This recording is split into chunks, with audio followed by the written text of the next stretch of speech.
I can't resist a super collector and I can't resist a big hobby room. So let's show you one of each. Hey, it's Mike. Thanks for tuning back in.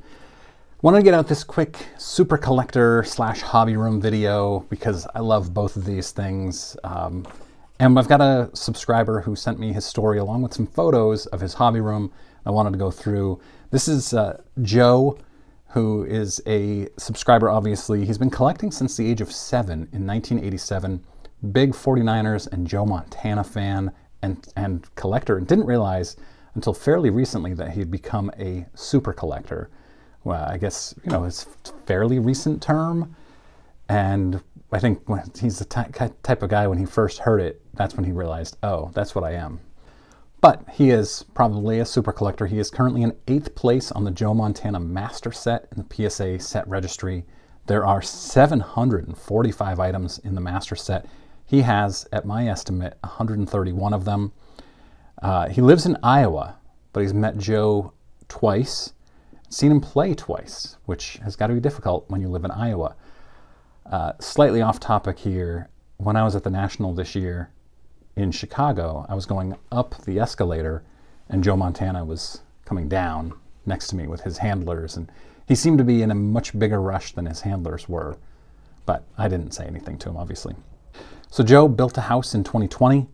He dedicated his entire finished basement to the hobby, which is really cool. I'm going to throw some photos up here.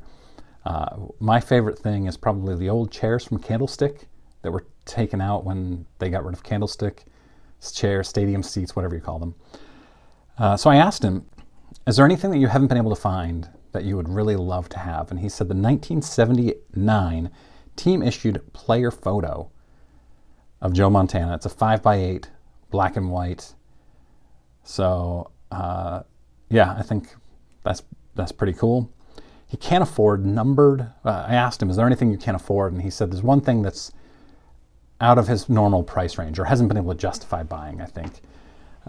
Numbered precious metal gems. I've got some photos here of what those look like on eBay. I think these are the ones he's talking about, but I didn't ask him for specifics. He also collects pre-1960s football, and he has this custom case. It holds 100 of 1955's All-American set, all PSA graded, and he said he had to custom make it because the 1955 set has 5 vertical cards and 95 horizontal. It's a very unusual set. So all PSA graded. He also collects in-person autographs.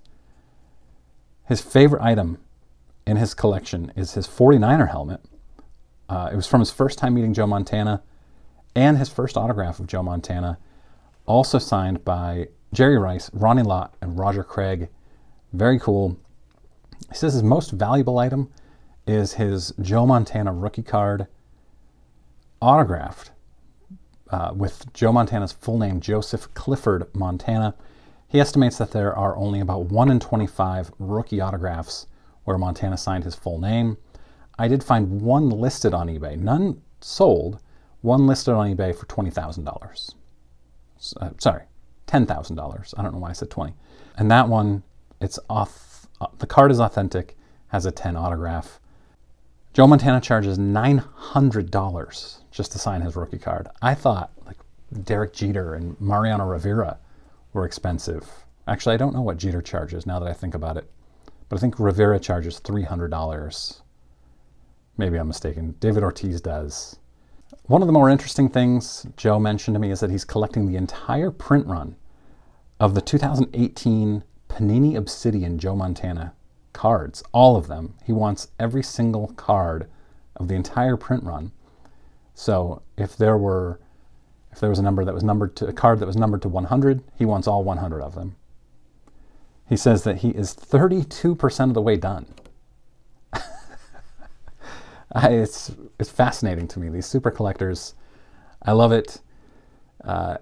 Really interesting stuff. Are you a super collector? Let me know in comments. If you're not a super collector, what's the closest you come to being a super collector? What's the thing you collect the most of?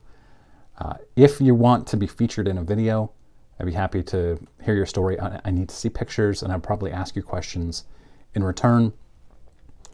My email address is thejunkwaxhero@gmail.com.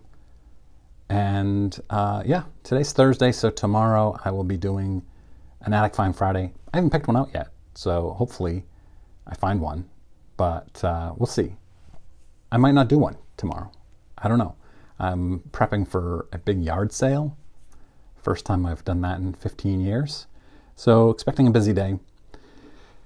Let me know in comments what you think, if you are a super collector or not. I appreciate you guys watching.